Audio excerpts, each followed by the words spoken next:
Okay.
Good morning, good afternoon, happy Thursday. And we're going to give people just 1 minute to join us.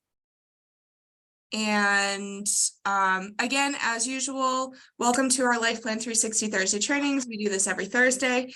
And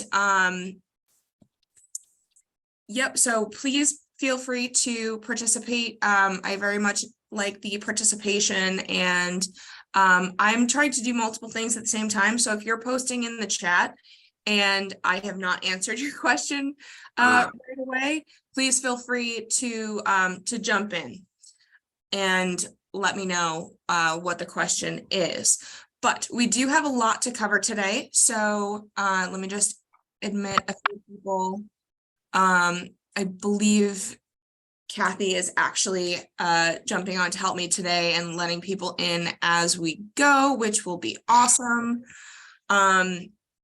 So awesome. I am going to get started. I actually did get a volunteer to do the role play with me today. So I would like to introduce my volunteer for today. Keisha, would you like to say hi?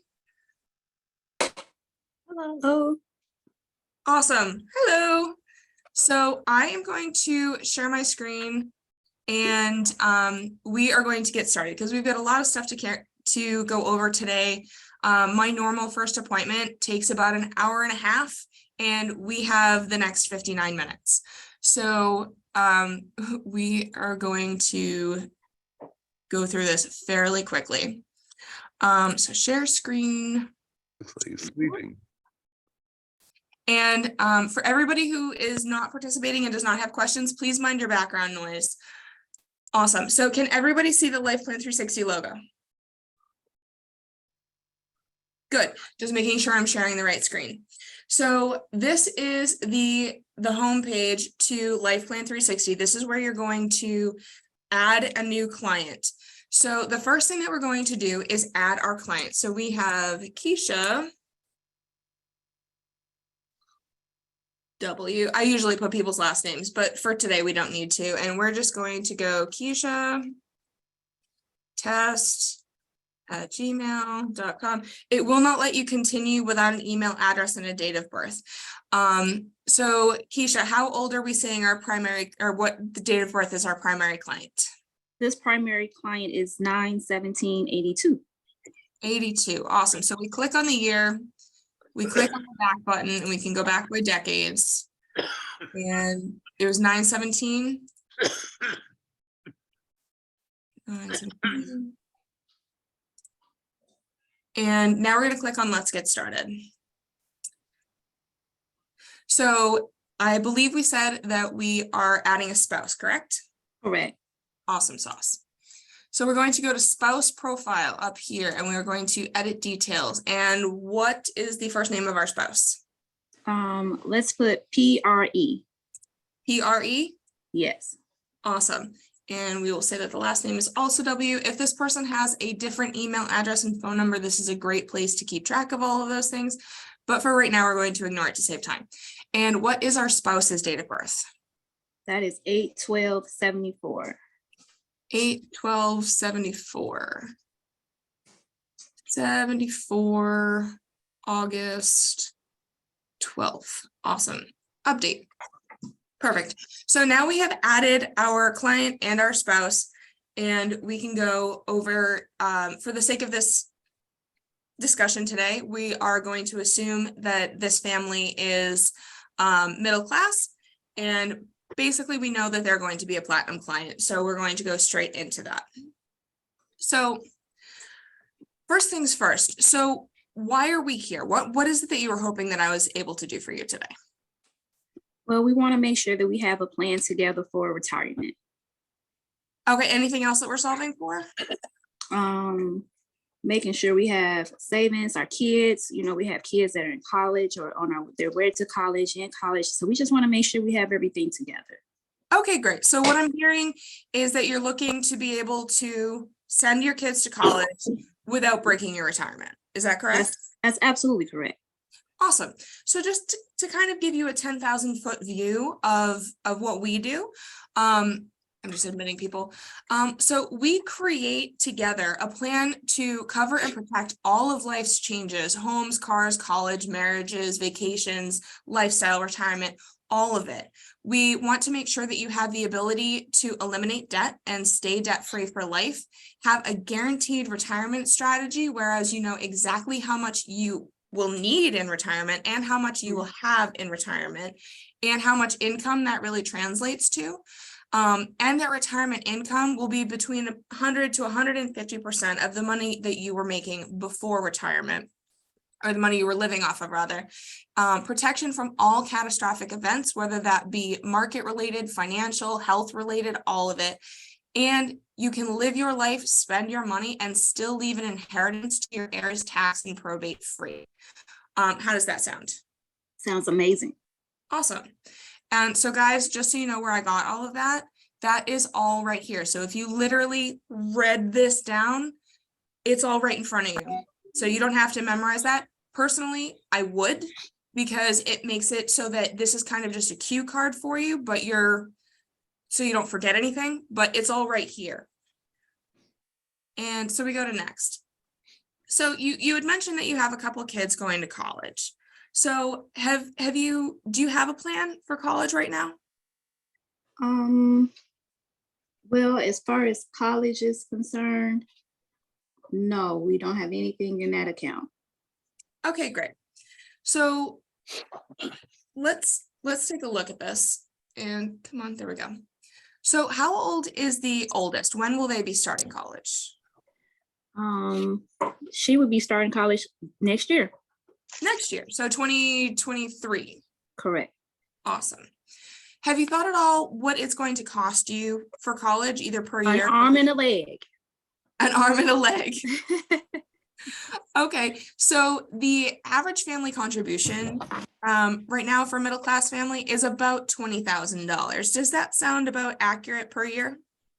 Per year, absolutely correct. Yes. Okay, and are we thinking that, first off, what is the child's name? Her name is Priscilla. Priscilla. Priscilla. Priscilla, awesome. And are we thinking that Priscilla is going to go to college for 4 years? Absolutely. She can't come back home. Yep. Precisely. So 4 years times $20,000 is $80,000.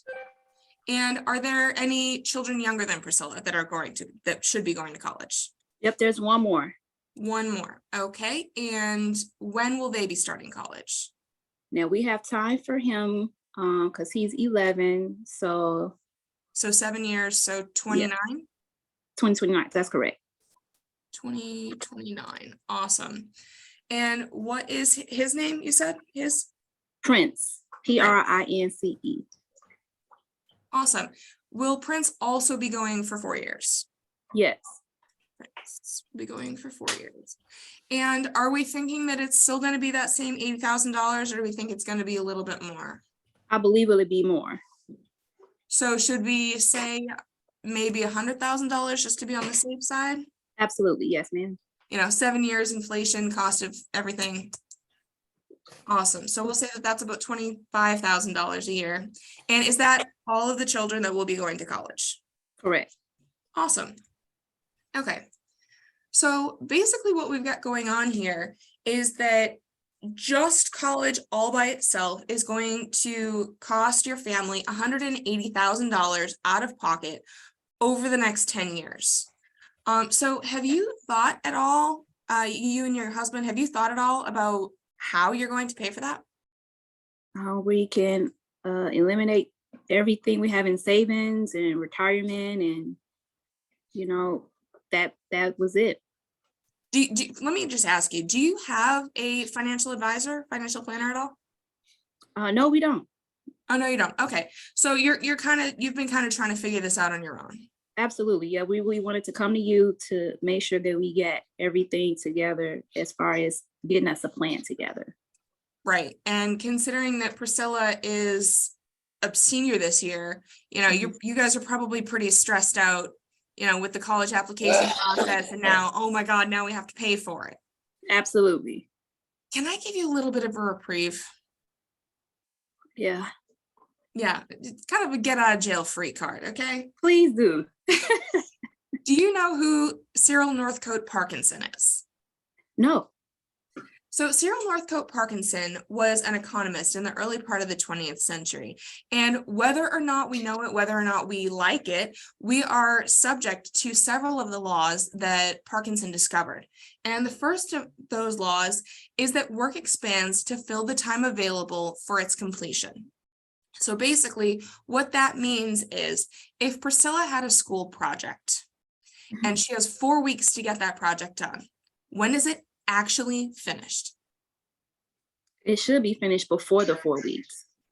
But when is it actually finished? In 4 weeks. Exactly. It's always done the night before, right? So it's not that your kid is a procrastinator. It's not that your kid is lazy or any of that. That's just Parkinson's law. So the same thing applies to us when we're trying to figure out how to do things like pay for college. Makes So, sense. your kid's a senior and we're at that point where it's like, it's the night before college and we need to figure out how to pay for it. But it's not your fault. It's Parkinson's law. Okay. That's what we're going to do today. We're going to fix this. Amazing. So that being said, shall we take a look at what we're doing? Yes. Awesome. So let's go do that. Okay. So first, I'd like to talk to you about your current financial lifestyle. So right now, you get a paycheck, and that goes, are you guys contributing to qualified funds at all? We do have retirement, 401k. We have some in a Roth IRA, some savings accounts, and some mutual funds. Awesome. So you guys get a paycheck, some of that pre-tax money goes into your 401k, but the rest of it goes into your monthly budget, and you pay your bills, and at the end of the month, whatever you have left over goes into your savings account, your bank, your emergency fund. Sound familiar? Yeah. Yeah. This is what we call a budget, and everybody has one. But this over here in the middle is what we call our life wheel. So we know that we're saving for retirement. And just out of curiosity, have you guys thought at all about what age you'd like to retire at? Well, yeah, my husband would like to retire at 60. Okay. And I would like to retire at 50. So 50. I got about 10 years and he has about 10. A Okay. little over 10. We'll take a look at that. Okay, update. Perfect. So we've got 10, and that is actually pretty perfect timing because that's when the youngest graduates from college. Exactly. Absolutely. Exactly. But between now and retirement, we have all of these things to pay for. So have you, you said that you had retirement savings. So ballpark, what do you have in those accounts right now? So the retirement, you want me to add them all up? So with the retirement and the savings account? Yeah, the Roth, the IRA, the 401k, just give me a ballpark number. Okay, so ballpark, and this is collectively between. Yeah, the collectively between the two of you. Okay, so that's 100 to 125. Let's just say 250,000. 250. That's actually pretty good. And have you guys had a conversation at all about what you think you need in those accounts to retire? We did. We need, and it sounded like wow, but when we calculated how much we plan to live for at least the next 25 years after retiring, it calculated to 1.7 million actually. $1.7 million. Okay, awesome. So right now we have $250,000. We need 1.7, so that's an additional $1.4 million. Mhm. And we've been saving for about 17 years now, right? Mhm. And we got Mhm. another 10 years to go. Yes. So we know that we're going to be spending $180,000 on college. Mhm. When the kids graduate, are you going to help them with weddings at all? No, don't get married. What you get married for? No. Well, yes. Precisely. So, you know, your kids graduate from college, they get married, they get little 1-bedroom apartments, and all of a sudden, congratulations, mom and dad, you're going to be grandparents. So now that 1-bedroom apartment isn't big enough, but they don't quite have the nest egg that they need to buy a house for Mhm. that little grandbaby. So would you help them with down payments if that was in the realm of possibility? Absolutely. Exactly. How often do you guys buy new cars? Now that we don't really buy new cars often. So that was the savings that, we were looking at. However, we do have the kids that would need the new cars. So, that 11-year-old is going to want to drive the Tesla. The 17-year-old one in college is going to want to have a car in college. So yeah, that would be foreseen in our future. Well, I mean, in theory, cars don't last forever. So you probably, even if you keep them and you drive them from brand new until they roll over and die, we're probably talking, what, 15 years? Correct. So how much do you spend on one car? One car brand new would be now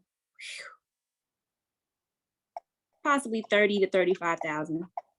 Okay, so let's call it 30 just to be conservative.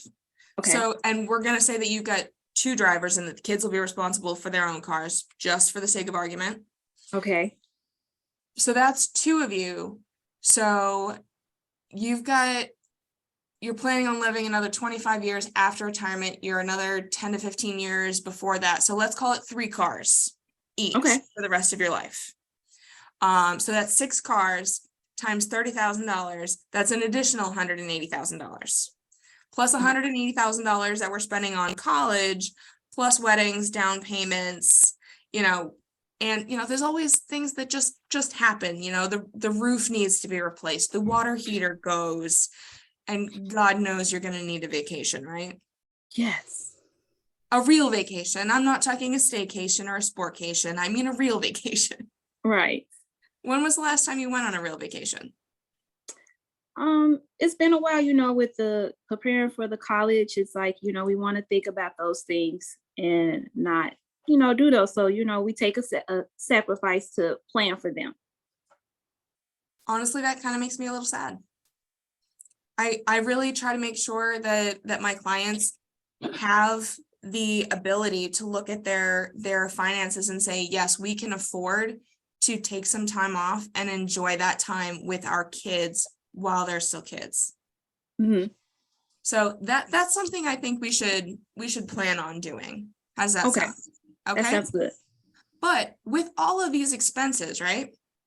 In the last 17 years, we've saved $250,000.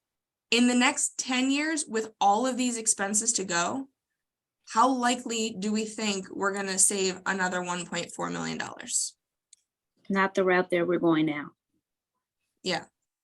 So let me ask you a question. When you first graduated college and you're 23 years old and you're starting your life, did you make more money then or do you make more money now? Now. Okay. So do you have more expendable cash, meaning money that's not earmarked for something specific already, when you were 23 or now? Well, definitely all my money is allotted for now. So you had more expendable cash when you were 23? correct. Why? You just said that you make more money now. Well, I didn't have the responsibilities of kids, the extra bills, thinking about savings and things like that. It was, hey, let's live. You could do whatever you wanted with your money because it was free and easy. Correct. Exactly. So remember how we talked about Cyril Northcote Parkinson a minute ago? Yep. Makes Cyril sense. Northcote Parkinson actually had a second law. Mhm. And that second law says that expenses rise to match the available income. Mm, Precisely what you just explained. So you don't buy cars often, but have you ever paid off any other bill? yeah, we paid off some bills here and there. Yeah. So let's say that that bill was $500 a month that you paid off. What happened to that $500 the very next month? It went somewhere else. And you don't know where, right? It just disappeared. It disappears into the ethos, never to be seen or heard from again. Right. So have you ever heard the phrase idle hands are the devil's playthings? Yes. Idle money works the same way. So if you don't give your dollars a job, they will find a job. It just That's may not true. be, yeah, it just may not be achieving your financial goals. So that's kind of the point, is to recapture those dollars and direct them to where we want them to go, so that those dollars have a job that is achieving our financial goals that we have directed them to have. Make sense? Makes sense. Yes. So that being said, shall we start actually putting a plan together for you? Yes. Awesome. So we'll go to the next page. Okay. So we want to build ourselves a bank, right?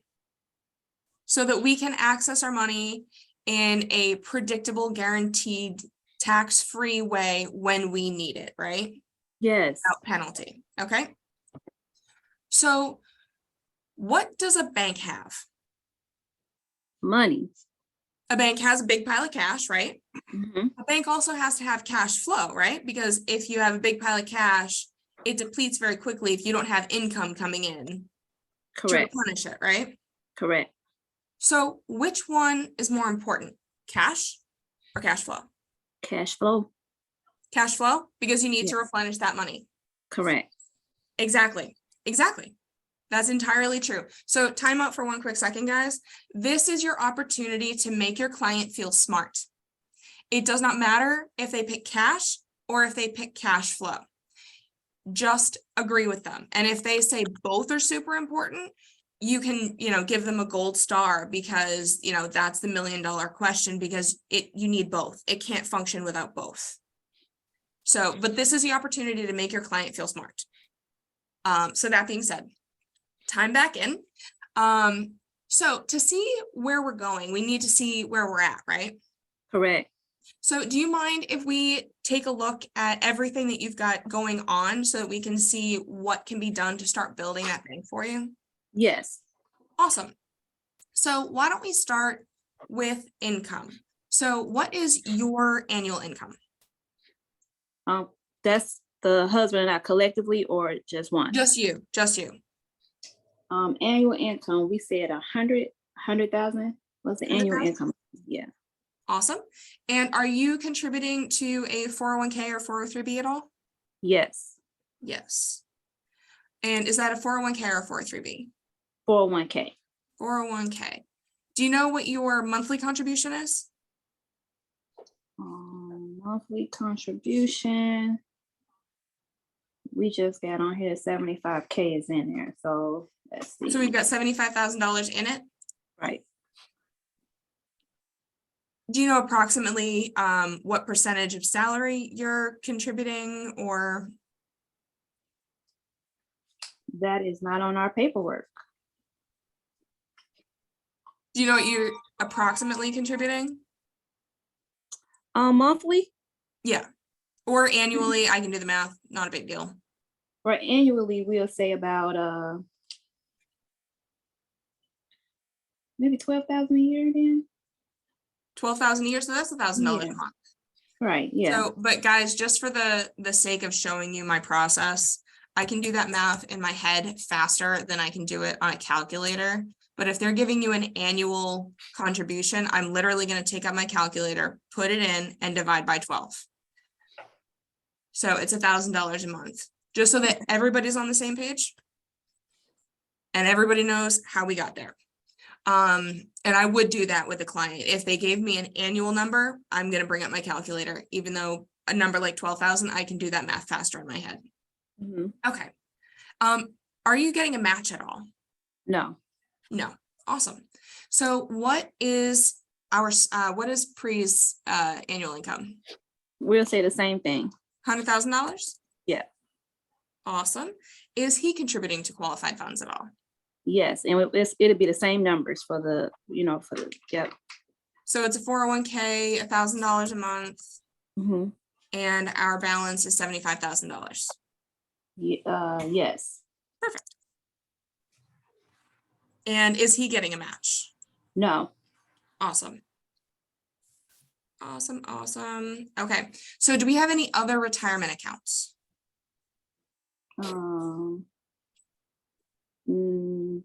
We have 50K in a retirement account, Is it an IRA, a Roth IRA, a Roth IRA. a Roth IRA? Is that between the two of you? Yep, Do you both have one? right, we both have one, yes, and we Okay. both have the same amount, 50,000, Each of you has $50,000. correct. Awesome, awesome. Okay. And what are you contributing to that on a monthly basis? That one we'll say about maybe 300 monthly. 300 a month. Awesome. And we will add another one, belongs to spouse. And we said that this one is the same, Correct, everything will be the same, for the sake of time. $50,000 balance, $300 a month. Awesome. Is that it for retirement accounts? Yep, that's our retirement, the 401k. Okay. Alright. So let's take a look at assets. Do you guys have a savings account? Yes, And what are you contributing to that monthly? let me take out my calculator. So we have, we say 25K, so let me divide that. $25,000 a year? Yes, So that's basically $2,080 a month. that's correct. 2,080. And what is the balance in that account?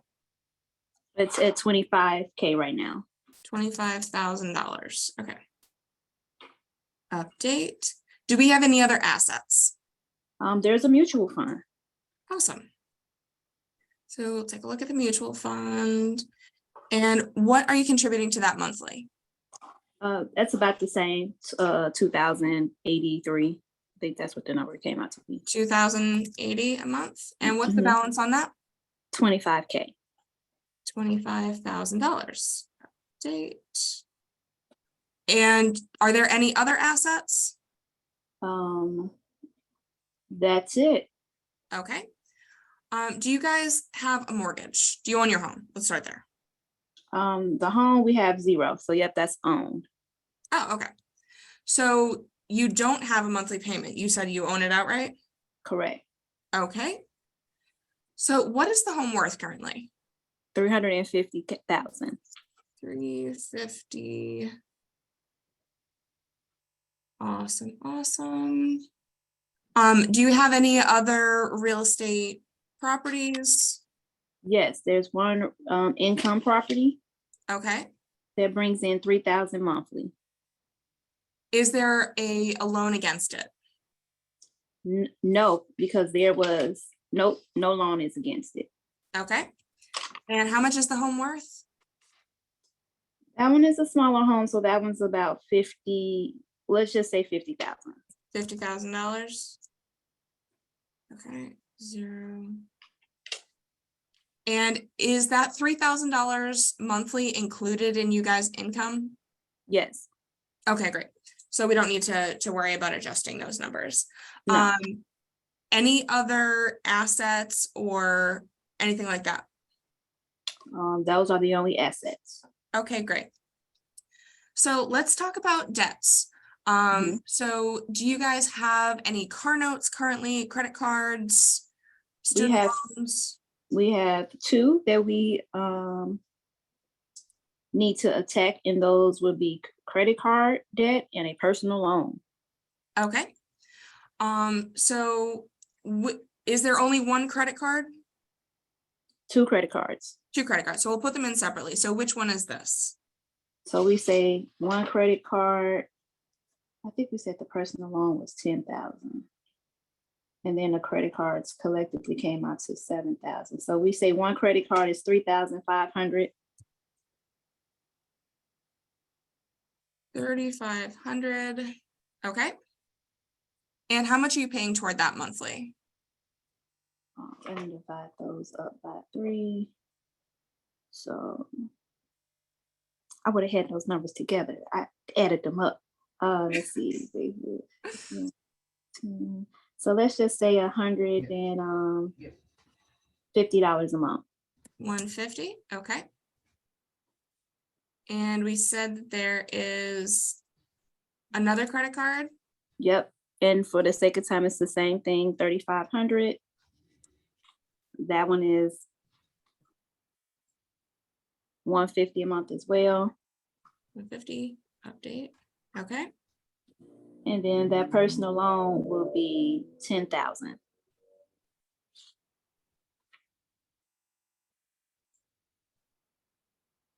Okay. And what is the monthly payment on that?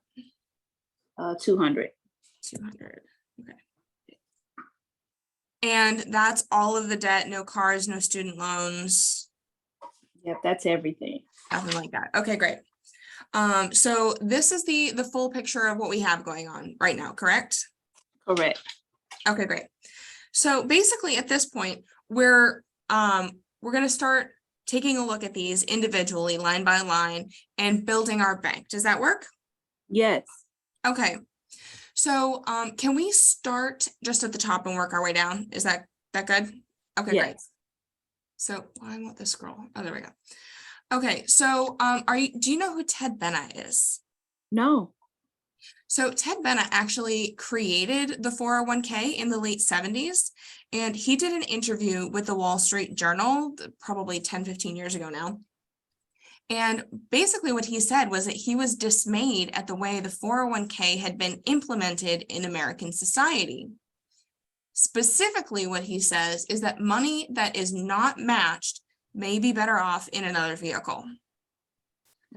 So that being said, can we take a look at the unmatched contribution to your 401ks that might be better going somewhere else? Yes, definitely. So can we, if we are putting this money in a guaranteed place that is going to never lose money, never be taxable, and you will have liquid access to it, how much of this $1,000 are you comfortable reallocating to the Williams Family Bank? All of it. Great. Okay. And I'm assuming that it's the same for your spouse's 401k contribution. Absolutely. Okay. Yeah, we're in agreement with that. Awesome. Update. So let's take a look at the Roths. So let me ask you, what is this money for? It's supposed to be for retirement. It's for retirement, right? So that's Yeah. a positive thing. You know, we're saving for our future. We're trying to make sure that we can eventually retire, which is our goal. Mhm. With this money right here, do you have access to it whenever you need it? Not necessarily, no. You could have penalties if you accessed it. Correct. Is it taxable? Yeah. Because, you know, even though it's a Roth, if you touch it before you're 59 and a half, it I'm could incur tax on the growth and penalties, right? Absolutely. So also, is it guaranteed to grow? Could it lose money? Yeah, it's a possibility. Okay, so if we could reallocate this such that your contributions are going to a place that is guaranteed to grow, guaranteed to never lose money, is liquid, you can access it whenever you need it for whatever you need it without penalty, would that be something that you might be interested in? Absolutely. So of these two accounts, how much of this are we comfortable reallocating to the Williams Family Bank? All of it. All of it. Awesome. Update. And I'm assuming that's true for both accounts. Absolutely. Oh, I put that in the wrong box.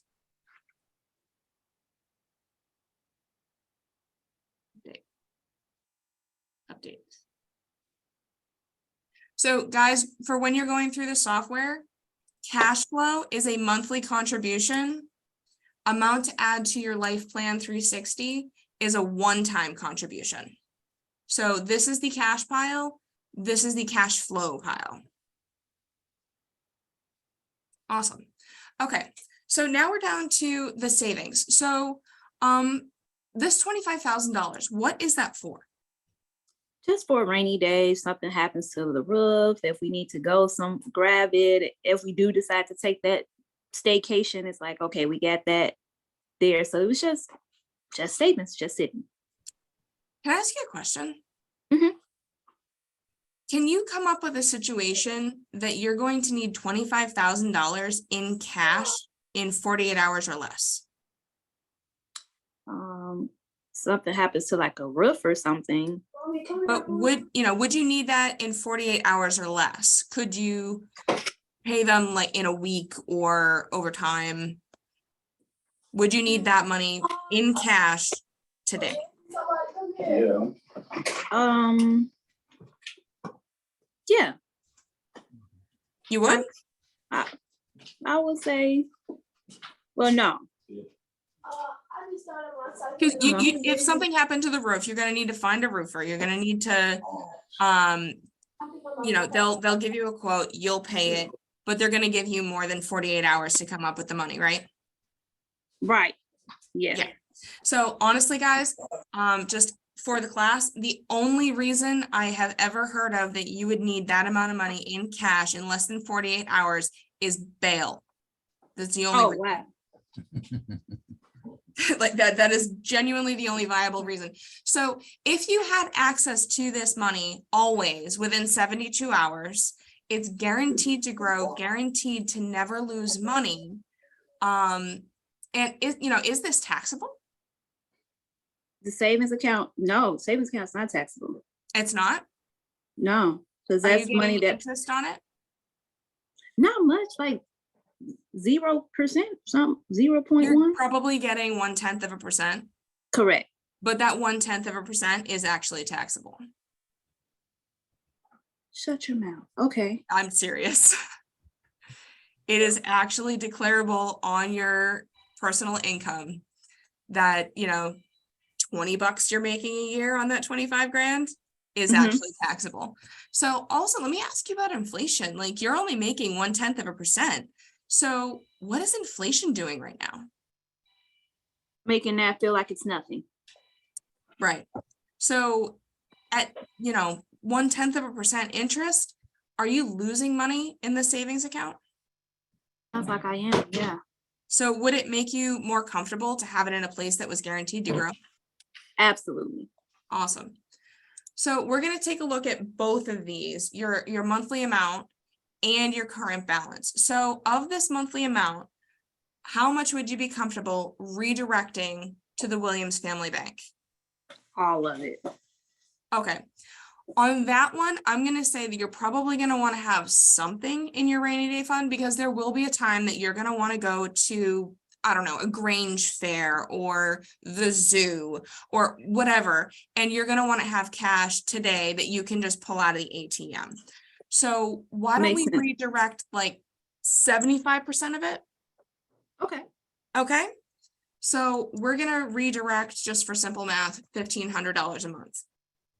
Fair? Yes, that's fair. Comfortable with this? Okay, great. So now let's think about this $25,000. How much of this would we be comfortable redirecting to the Williams Family Bank? let's redirect. Hey, she passed out. Okay, so I'm having a family emergency. I got an emergency. Okay, I'll just keep going. Does anybody want to step up for a minute to continue the role play with me? Okay.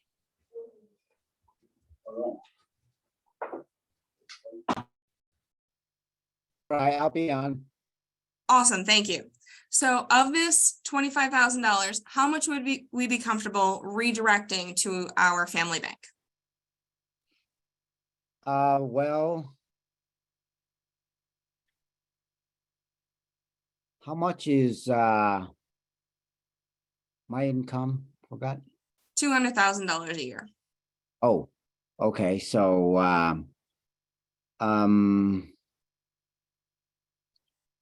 I would just put in like 10 to 15,000.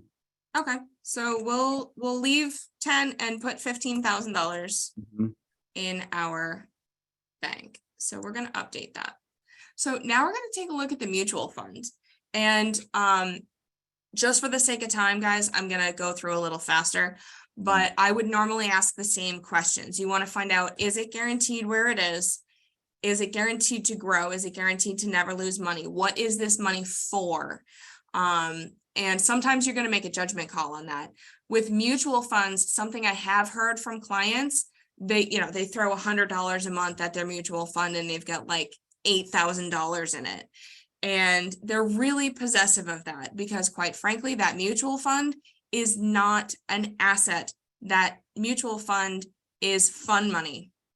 They get a charge out of hearing their phone ding when they make money. And that is what we call lifestyle. And if they are comfortable with that, good for them. And that is perfectly fine. So, but for this client, I'm going to go ahead and assume that they are using this money toward building retirement assets. So, just for the sake of time, because of the way she's been running through this conversation, we're going to assume that she's comfortable cashing the whole thing out just for the sake of argument. What about the Kendra, what about they say, the stock right now is really down, so I just don't want to move my money anywhere because I'm moving it and I'm losing money. So I have to Okay, wait. so if you've been losing money hand over fist, why Mhm. are you still putting $2,000 a month into it? I First of mean, all, I can stop contributing into that mutual fund, but whatever is in there, I just want to live in there because everything is down. okay, so Uh, my So how we respond. question to them would, I put this in backwards again, 2080. My question to them would be, if you are already down a significant amount of money, what happens if the market continues to go down? Would it make you more comfortable to just cut your losses and be guaranteed to never lose money on this again Mhm. and let that money grow in a guaranteed, predictable way? Okay, let's move it and let's see what happened. Okay. And again, like any of these things that we're moving around, Mhm. we are, these are fake numbers moving from column A to column B. So if you don't like the way it looks at the end of it, we just move them back. Nothing's actually changed. So, this is just for the sake of seeing it. So there's a number of things that you can say to a client to get them to agree to see it. Mhm. So, that being said, if a client is still adamant that they don't want to move that mutual fund, that they know it'll come back. Okay, fine. This is your bank. I want you to feel comfortable with it. It's something that you are building for yourself and your family. So we will leave it be.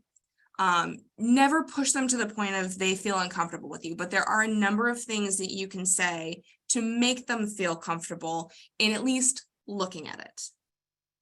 Does that make sense? Mhm.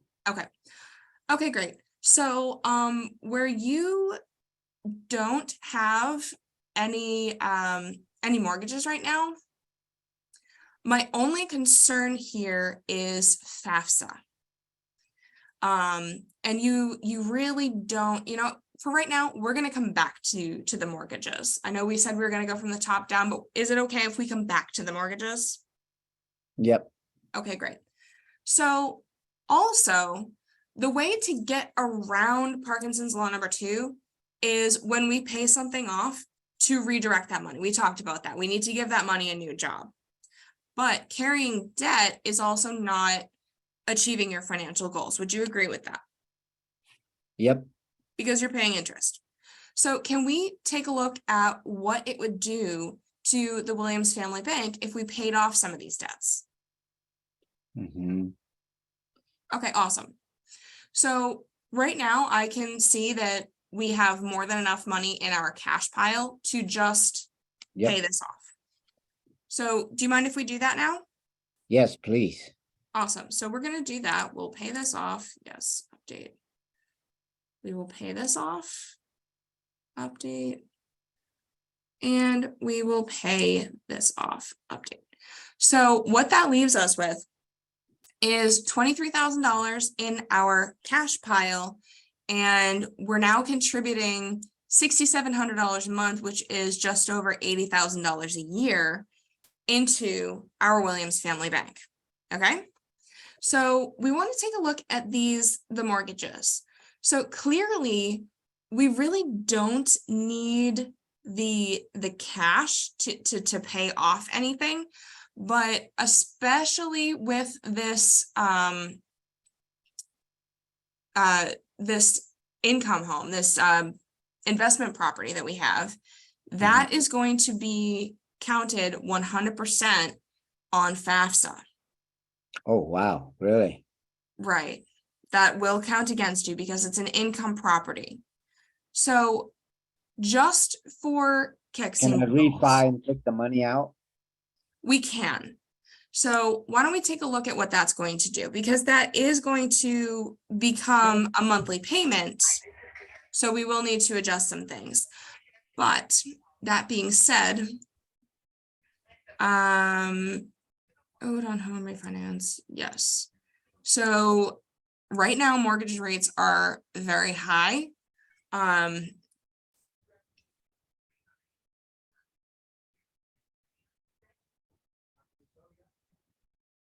Honestly, for this family, I might see what it's gonna do. I would use the scenario tester because interest rates are now for an investment property probably close to 8%. And that's Okay, I got yeah, it's gonna cost them about $300 a month. But it might not even cost them that much in how much they're losing on FAFSA. So I would take a look at doing it both ways, just for the sake of argument. But let's say we're gonna borrow $40,000 to add. So we will update this. And basically, now we need to see what it is going to do over the next 10 years. Shall we do that now? Yes. Okay. So, we've built ourselves a bank of $63,000 and $80,000 that we're contributing on an annual basis. So now we're going to go to next. And so the Department of Labor did a study several years ago about the cost of raising a child from birth to 18.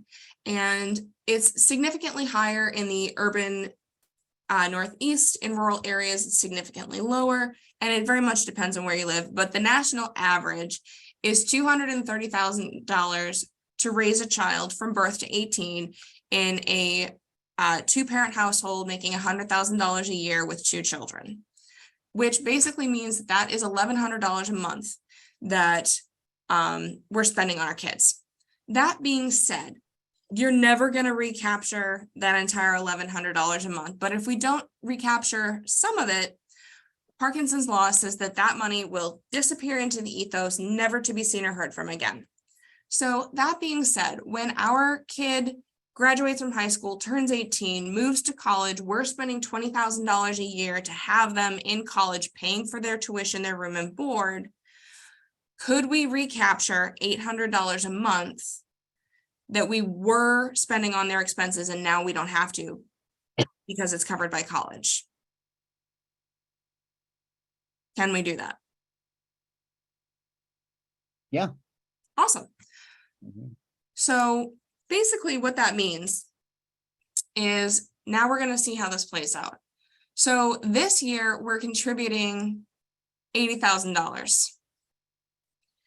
So next year, when Priscilla goes to school, we're contributing $80,000 a year. We're contributing an additional $10,000 a year, 12 months times $800 because Priscilla's off at college, but it's costing us $20,000 for Priscilla's college expenses.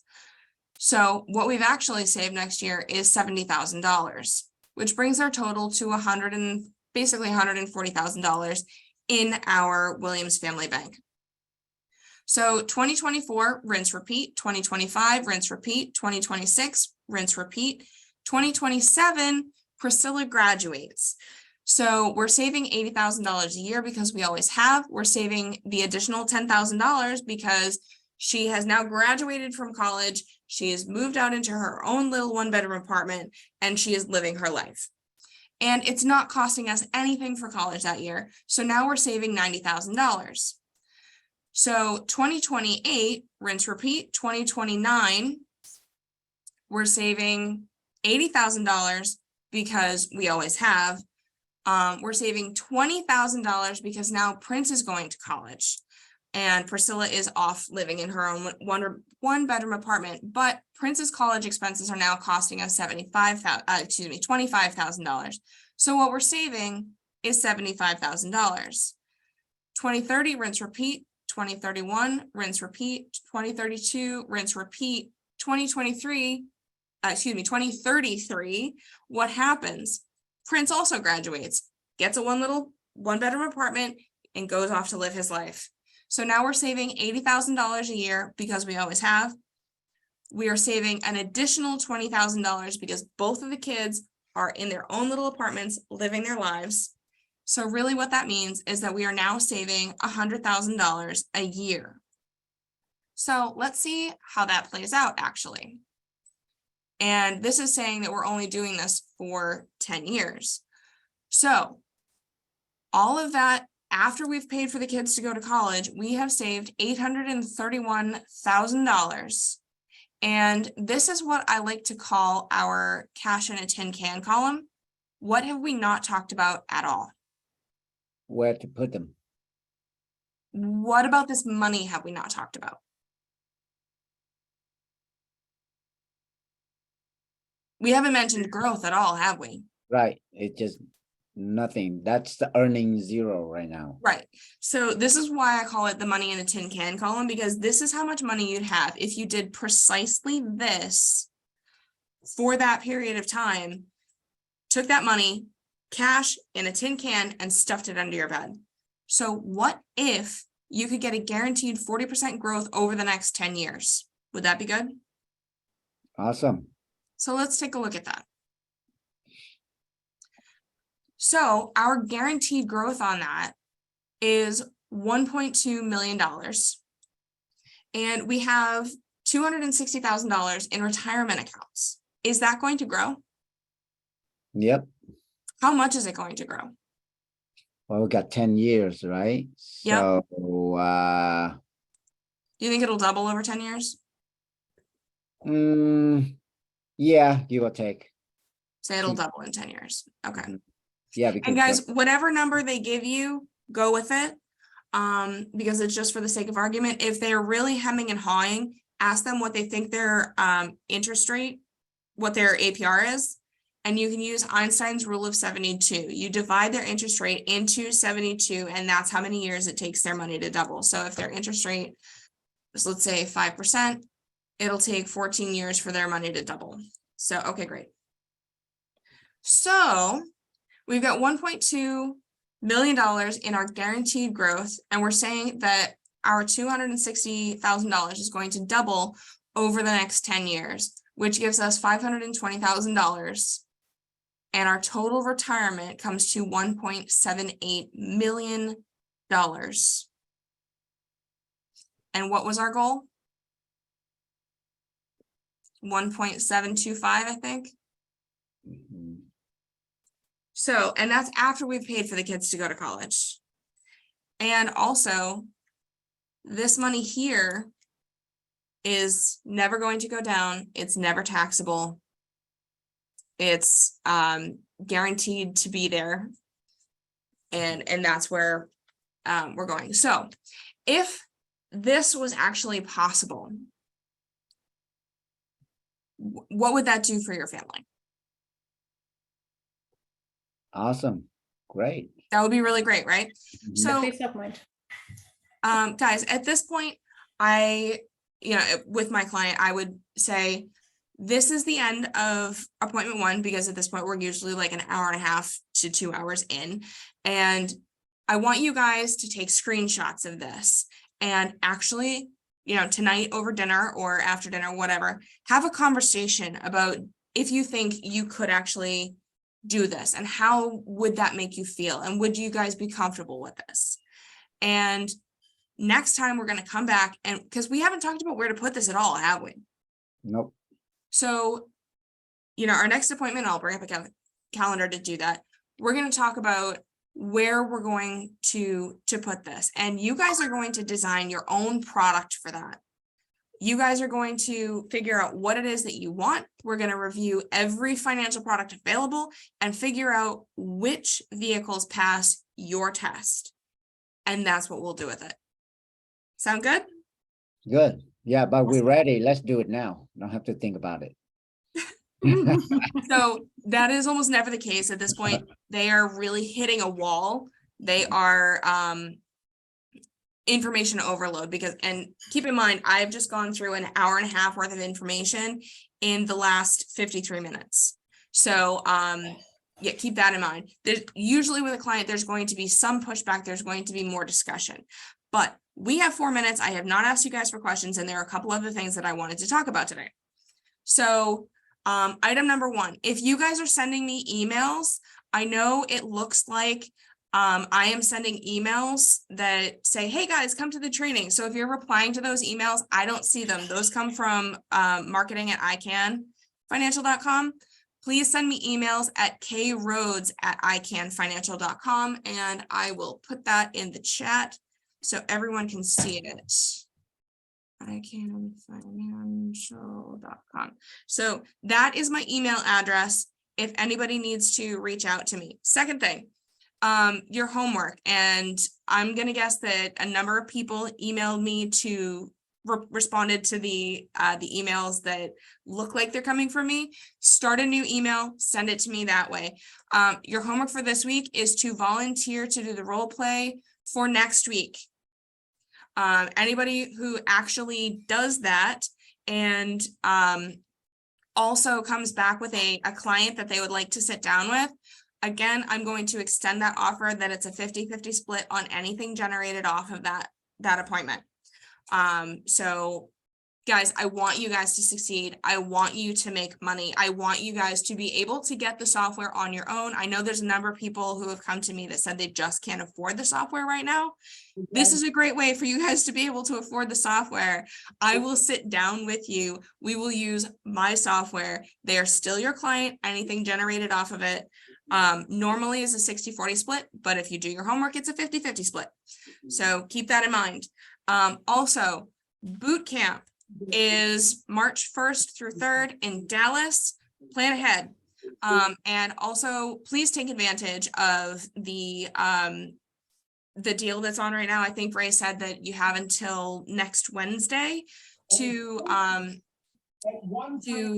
sign up for the software and let me know that you're coming to boot camp, and boot camp will be $150, which is a great deal. And it's 3 full days of wall-to-wall training, and I'm actually trying to narrow down my curriculum right now. But I really want you guys to be there, and I really want you guys to succeed. So please take advantage of all of the opportunities that you guys have.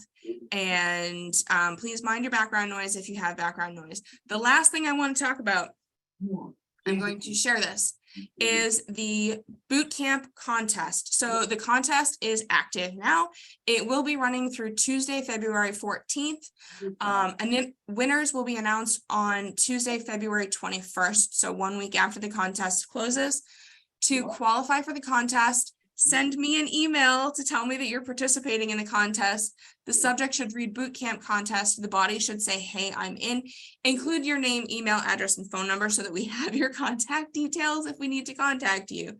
And also you must attend a Life Plan 360 training at least once per month, 5 trainings in total during the contest period. There are a number of ways to get points for the contest. You can purchase the software, that is 15 points. If you do not purchase the software, that does not mean that you're out of the contest. So any life sale, any application submitted for a life sale will earn you 3 points. In addition to those 3 points, every $250 of annual premium for an issued paid policy is 3 points. So if you have $1,000 annual premium, you have 12 points. Guys, let's take a look at what we did today for one quick second. So this family is contributing $80,000 a year. That premium is going to be pretty good, right? So, you know, doing one Life Plan 360 sale is a lot of points. So that being said, any annuity sale, and that's something I kind of glossed over in this training, because for this family, we could very easily tell them, you know, what about these Roth accounts? You've got $100,000 in Roth accounts. Could they lose money? Are they losing money? What if we could make them guaranteed? Very easy to make an annuity transfer right now because of what the market's doing. Just saying, putting that out there. Email me if you need any trainings from the last several weeks. We've gone over a lot of information in the last several weeks. So any annuity sale, again, is 3 points for an application submitted. For every $10,000 of annuity premium on an issued paid policy is 3 points. So for a $50,000 annuity, that's 15 points. And remember this family, guys, had $100,000 in Roth IRAs that could easily be rolled over into annuities. So if you rolled over those 2 accounts, that's 30 points right there.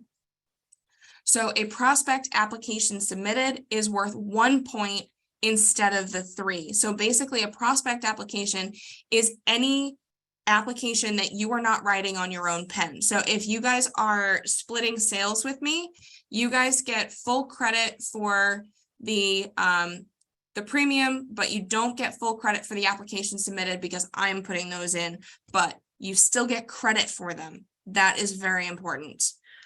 So for prizes, anybody who has 25 or more points will be invited to a VIP dinner at boot camp. Guys, this is a great opportunity to network. Please take advantage of it. Third place is a $250 gift card. I know I'm over and I apologize, but I want to get through this quickly. Second place is a $500 gift card. Grand prize is airfare, hotel, and the event ticket for boot camp. And that is the only way to get a completely comped ticket for boot camp is to win. So the fine print is always important to read. So I'm going to read it to you super fast. 1, you must have at least 1 issued paid policy to win. That could be a life sale, that could be an annuity. Anything that's issued paid will qualify for that. 2, prospect applications are defined as applications that the contest participant did not write on their own pen, but referred to a more experienced agent to close the sale, which is what I'm offering you guys. You can still win this contest without actually doing it yourself. Please take advantage of that. It's a great experience for you to A, make money, and B, gain the experience and training that you need to do it on your own. 3, life and annuity sales must be written on the contest participant's own pen to qualify for the contest. That is referring to the 3 points. The number 2 is referring to the 1 point. So either way, you can do it. 4, you must attend boot camp to win. 5, applications must be in good standing to qualify, meaning that everything has to be in and ready to go. It's just maybe in underwriting and taking a while, but everything has to be ready to go. 6, points will be issued for total premiums for all issued paid life business and total premiums for all issued paid annuity business. Meaning that if they don't hit the $250,000, $250 or the $10,000, but you've got, you know, 2 policies that added together equal 250, or 2 policies added together that meet $10,000, that works, you still get the full points. So if you get $15,000 and $15,000, you still have 9 points. 7, points will be issued for full blocks of premium. There will not be a rounding to the next level, meaning that if you have $9,845, that's not $10,000. Just like letting you know. So, just going through the questions really quick. Anybody who needs a copy of this or any other training, please email me and I will send it. Anybody who has questions, comments, concerns, please email me and I will respond to you. I suppose a month plan on self, what will that count as points? Yes, it would count as points. You would get the application points if you were writing it yourself. And in terms of points, you would need to have more than one policy to hit that that's $250 a year, guys, not a month. So what is $100 times 12? Times 12. So that is 12 points right there. So yeah. Any other questions? I know we've run a little bit over. Nope. So that would be 12 points plus the 15 for the Owning boot the software, camp. Yeah, so that would be 27 points then, correct? 30 actually, because you get 3 points for the application submitted as long as you're writing it on your own pen. Oh, okay, good. Okay. Any other questions, comments, concerns? Kendra, Vince would like you to send out the recording because it was good. So you might want to tell you how you want to do that, which I guess would be a note to you requesting. that Yes. link. Email me. I'm sorry, I thought I said that a minute ago, but email me at icanfinancial.com. So that's my email address. If you need this or any previous trainings, please feel free to email me. If you have any questions, comments, concerns, please email me. If you have clients that you would like help with, please email me. I will get back to you. Any other questions? Okay, my apologies, we've gone a little bit over. I really do try to keep to my time, but there was a lot to go over today. Anything else, please email me. I really want you guys to succeed and, you know, have a great rest of the week and great weekend. And we will be back next week for appointment 2. Okay, have a great weekend, guys. All right.